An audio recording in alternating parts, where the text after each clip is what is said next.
Hey you guys, and welcome to my channel. In this video we're going to be talking about the fake Christian narcissist.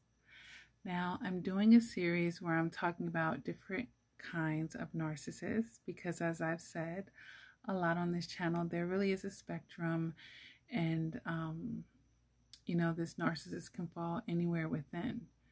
All right, and the profile of the narcissist can be tweaked, although at the foundation of it all, they're going to have these commonalities.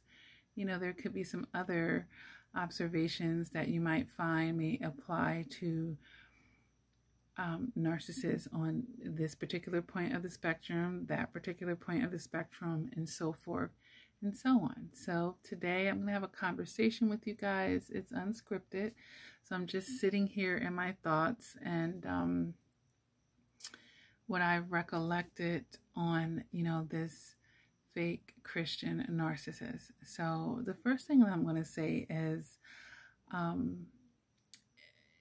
even though I'm isolating and singling out Christianity, number one, not because I have an issue with it, but there are billions of Christians and Catholics, and then I believe like Muslim faith may be under that. So a lot of people are probably going to relate to this, but honestly, you could put pretty much any other religion, fill in the blank, in there, and it's probably going to have a lot of similarities to what I'm going to be saying. Okay, but yeah, this definitely plays out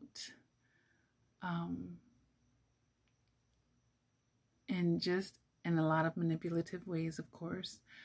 And a lot of times survivors that come and talk to me about this, number one, they're extremely hurt, because you have to think about it. People who are in their religion, this is a very intimate aspect of their life. So here comes this extremely toxic, abusive person who usually does something traumatic to them within something that should have been a sacred space, that should have been a safe space. So it makes it that much more devious and dark, if you will. That's for sure. I hear, never mind. Don't worry about that. I'm going to try to work through this right now. But yeah, mainly not to be sexist, but a lot of times it's women that come to me about the fake Christian narcissistic men more than I hear women, but of course they're in there. I'm gonna start out by talking about the men and see, what I can conjure up and recollect about the women, which a lot of those stories aren't brought to me, but of course they exist, because and the light just got brighter, which is like an affirmation. Oh yeah, they do. But yeah, it's crazy. In these type of situations, like I said, the manipulation and the control is running rampant. And then these are situations where the person is coming as a wolf, but dressed in sheep clothing. This is basically what's happening here. And man, it's like so many things are running through my head really fast about this, because it's a lot of mind games going on as well in these type of situations. I'm a member of a Baptist church myself, not to make this about me, but my pastor says something very true. And he said that people come to the church, sick people come to the church to find their healing. So if you think about that, if you are on a prowl to abuse someone, And a lot of people turn to religion. If they're not born into it, they'll turn to it a lot of times when they're in like the most broken spaces, when they're just looking for answers, when they need to connect, or they're looking for a way to connect to a higher level, to get some strength, to get replenished, and they're probably feeling beat down, or they're trying to turn over a new leaf in life. Like, you know, a lot of times that's what's happening when people are turning to the church. And like I'm saying, here we have this person, this wolf dressed in sheep clothing. You know, a lot of times this can play out in the narcissist trying to be holier than thou. You know, they try to come off as this perfect Christian, you know, everything by the book, and you know, in this way, they're extremely, or that much more, judgmental on other people, which is a double-edged sword here. Like, okay, you're a Christian, but you're always talking about other people, putting other people down like you're perfect and without sin yourself. You know, so these type of people, and never mind what's going on up with my light bulb. I just had to point that out. I need to replace the bulbs. So I'll be doing that tomorrow. I'll make the time to do it tomorrow, but I need whatever light is going to give me, brighter or lesser, so that this video comes out right. But now that I digressed it, yeah, that holier than thou is definitely going to be there. And, you know, it gets a lot more sicker. And definitely darker, because what tends to happen is they'll show you this perfect side of them until you cause a narcissistic injury. Cause a narcissistic injury to a fake Christian narcissist, and you will see the devil himself at that point. It's like, wait a minute, where's all of the Christianity part of you? What happened to all of that? Their eyes turn, literally, they're turning red, and their thirst for revenge, you know, they're just getting drunk off of it, and then it will be their sole agenda to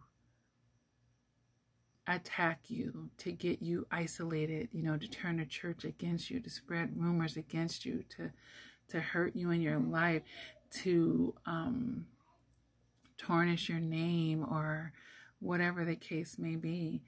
You know, this could be the guy in the church that is actively fornicating with everyone, sleeping with everyone, or he could just be trying to come after you and end up getting you pregnant out of wedlock and things as such.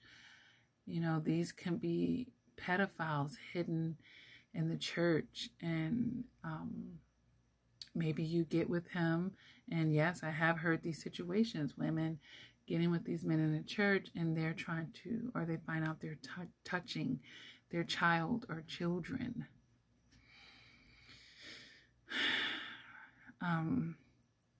Basically, you know, they're hiding behind the cloth, or, you know, they're hiding behind their religion. And we always talk about these fake masks.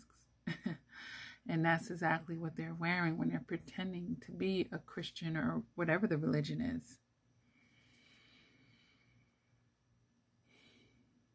And, you know, narcissists, they're working for the dark, so they want to come to try to steal your destiny, to try to throw you off track, to get you to, you know, commit sins with them, and, you know, get into things that you shouldn't be.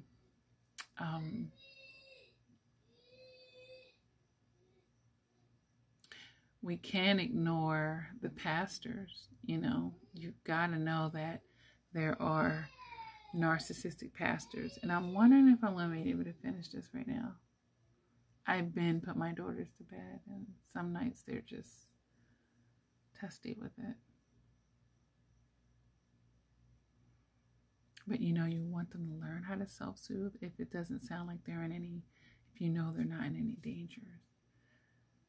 And they're just, you know, fighting their sleep. I hear her. She walked to her gate. She's thinking about it. Am I going to cry for Mom? Am I going to holler for her or not? But yeah, you have to be very careful with this type. And they tend to know the Bible inside out. And that's usually, you know, what creates that love bomb. You know, because most Christian women, when they're looking for a husband, the top thing that they're going to say is, I want him to have a relationship with God. So he could really, and narcissists are generally good at making those good first impressions and reeling you in with that, you know. Other ways that this can play out is he could be over the top. You know, he can be over the top in the Old Testament, trying to hold you to certain standards that were just really, where, you know, he's basically taking things out of context. Like, okay, we're not paying for things with donkeys anymore, you know, like going back to those times. You know, he may try to have you say that you can never wear pants, you know, just taking certain events and things out of the Bible out of context, you know. They'll always, you know, try to use, especially when it's the masculine energy, that's the narcissist, use the Bible to keep you or keep the woman from having a voice, from having any type of authority. You know, there's not really partnership when you think of it in that way. It's more like a dictatorship, you know, and oh, I get to rule over you and da-da-da-da-da. And this could be even in situations where he's not even up to par. You're the one holding down the fork, or he lost his job, or it could even be in those times where he really turns up the heat because he's looking for something to control.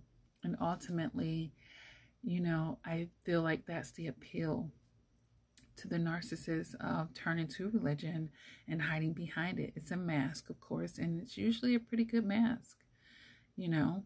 It's a pretty good mask if they can keep their image straight with the right people in that organization. Okay. So, yeah, it's a good mask. And then it allows, especially in the masculine energy, to try to get that control. You know, allows them to try to take control, you know, over a female for those that are in the heterosexual relationships.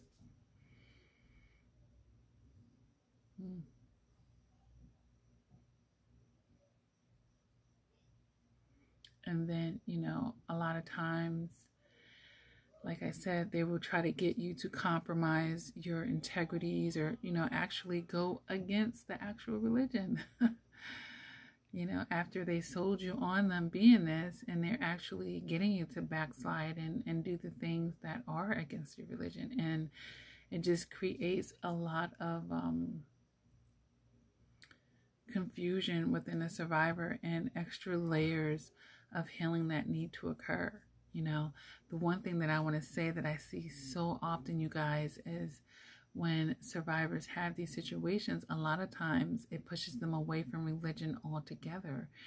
You know, that narcissist in that situation is so traumatic, and all types of things have happened. I mean, outside of even romantic relationships, you know, this could just be a pastor swindling money from the congregation, and yeah, just being a taker, robbing people. Like I said, you know, the sexual abuse does occur.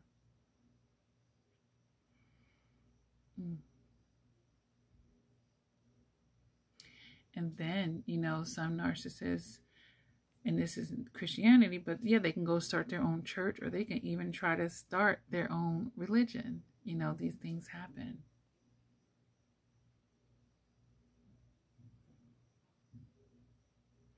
and they're so suave and so cunning, and like I said, knowing the Bible inside and out.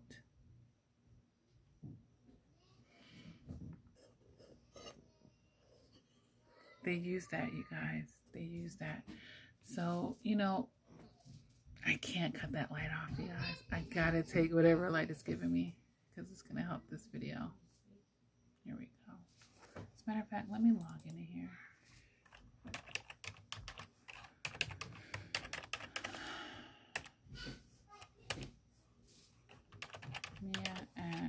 Mia 2020. There we go. So yeah, thanks for bearing with me through this video. But I don't know if I keep this light on, if it's going to be enough light behind me. Let me see something. Let me reach this. I don't want to have to edit. Okay, we'll just keep it off then. I think it's sufficient. We'll just keep it off. All right, yeah. But yeah, it definitely gets real, you guys. And these type of situations, you know, can make a person prone to be isolated from their family because they can run off and join this church. And, you know, if their family isn't a part of that church, or, you know, it's like a new family being created. And there could be multiple situations. I know I spent a moment talking about in a romantic setting, but it can be all types of things. It could be a narcissist harassing you in your choir, you know what I mean? Hating on you because you have a better voice than them. I mean, it can be all types of situations. All types of situations. And we've seen through the years, especially with these mega churches, how that has played out. Someone's calling me at this time of the night. All right. But yeah, I would definitely just want to say to, you know, keep it separate. You know, God says don't put your trust in man for a reason. And this narcissist is not the end all be all. And I wouldn't want them to rob you of that relationship with God that you had before you even knew the narcissist. Or maybe the narcissist is the one that led you to God, you know. And then, you know, it's just so many ways that this can play out. It could be your own family. You could have grown up in a situation where you were just engulfed in it, going to church 3 times a week and da-da-da-da-da. You know? And then I've seen situations, oh my gosh, the children not getting immunizations and passing away from it. I've just seen all types of things happen throughout the years. Yeah, and religion, you know, was behind it. And then, you know, if we want to think about, the darkest side of things, this can be a narcissist who calls himself a Christian as actually a racist. That, you know, they look at the slavery and they justify these type of things. And then this is where we see the church shootings and all of this stuff going on. This is on, you know, the darkest end of things. Or the cult leaders that get people to drink the Kool-Aid and poison themselves and die. And,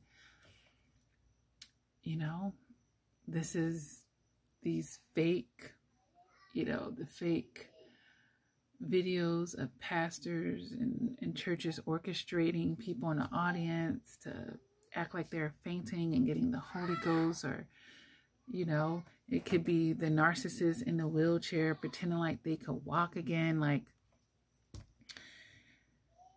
just so that they can make an extra buck, make some money. You know, this stuff plays out in so many kind of ways, but just playing on people and their emotions. I feel like, you know, because like I said, this is intimate, it's spiritual, guys. I'm just like a little bit of sage while I'm talking about this. And just a little, clearing it up a little bit around me right about now, because I know entities mad at my behind. Okay.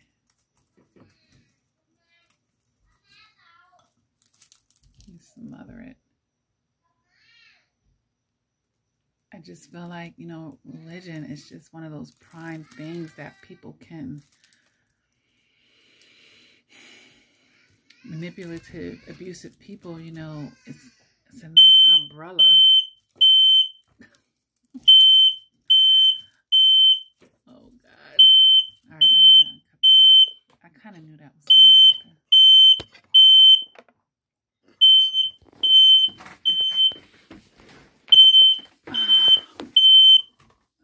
All right. Okay. All right. But yeah, it's just a good umbrella for them to hide under, you guys. So we have to always be mindful that we try to judge books by their cover. And sometimes we gotta flip through the pages a little more to make sure, you know what I'm saying? And know that the devil does come in disguise. And don't get so swept away on those first impressions. And if you do find out, you know what, this is just a snake in disguise, cut your distance, keep your distance, and watch your interactions with this person. I wouldn't necessarily say, what is this? No, I wouldn't necessarily say to try to call them out or anything like that. It's for you to know. It's for you to know and for you to stay safe. It's the best thing for you to do. It's for you to know and for you to stay safe.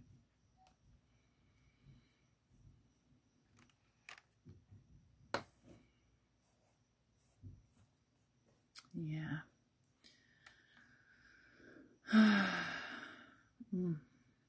Stay prayed up for sure. Always ask God for his discernments.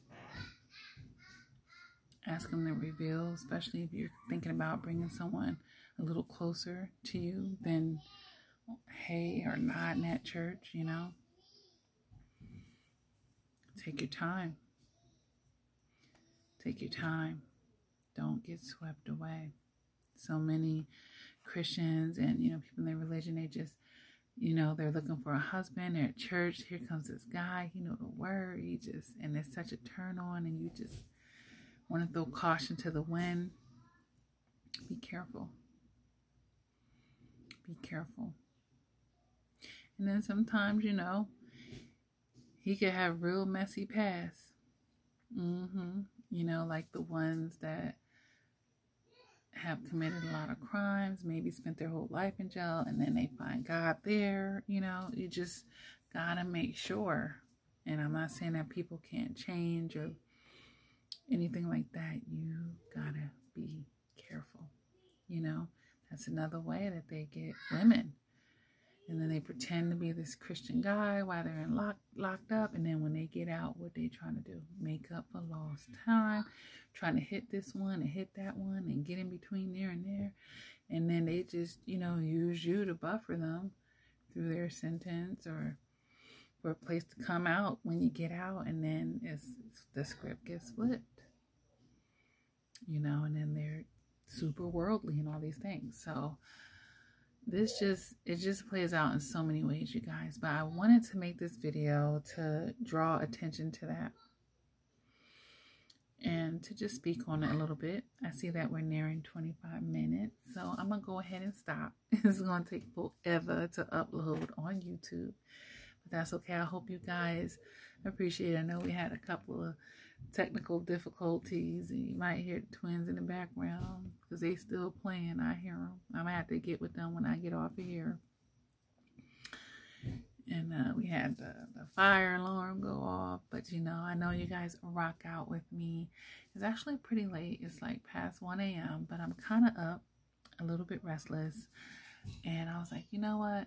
There are videos that I have made already that I haven't even uploaded. But I was like, you know what? I want to actually do this one next. And maybe God is using me right now.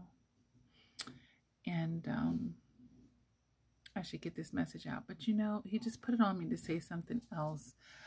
For those of you who may have abandoned your whole family to find out that this church was fake, or these people done brought you out into the deep end just to try to drown you and whatnot, swallow your pride and you can go back to your friends and family.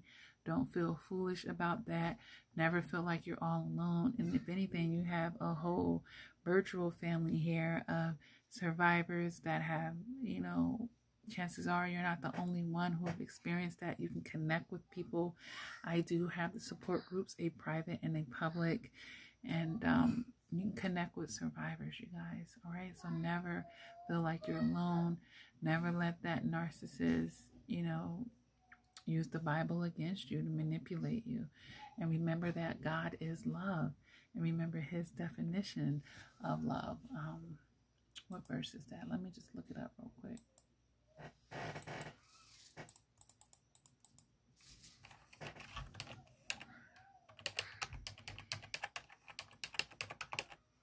I don't want to paraphrase that. Hold on a second, you guys.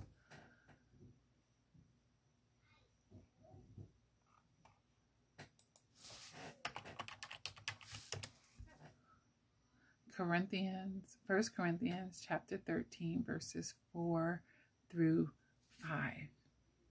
Okay? First Corinthians chapter 13, verses 4 through 5. Love is patient. Love is kind. It does not envy. It does not boast. It is not proud. It does not dishonor others. It is not self-seeking. It is not easily angered. It keeps no record of wrongs. All right. And then there's lots of other Bible verses on love. All right. So that same love that you're giving other people, make sure you're giving it to yourself. All right. Especially when things hit the fan, or if things have already hit the fan and you're in a healing process. All right. I do offer one-on-one coaching. You can see that information down below if you're interested. On a limited basis, I do offer it, and I do have some slots. All right, you guys, I'm going to get off of here because I got to get to these twins. They're just trying to work that late night shift. And I know we just had a full moon yesterday, so everybody's like recalibrating. But thank you, you guys. Hit that like button if you appreciate this video and want more content like it. If you have any other video suggestions that you would like, go ahead and leave it down in the comment. If you want to leave some words of encouragement, any Bible verses or anything, any advice for people who are experiencing narcissistic abuse, or the fake Christian narcissist, or any other religion for that matter. All right.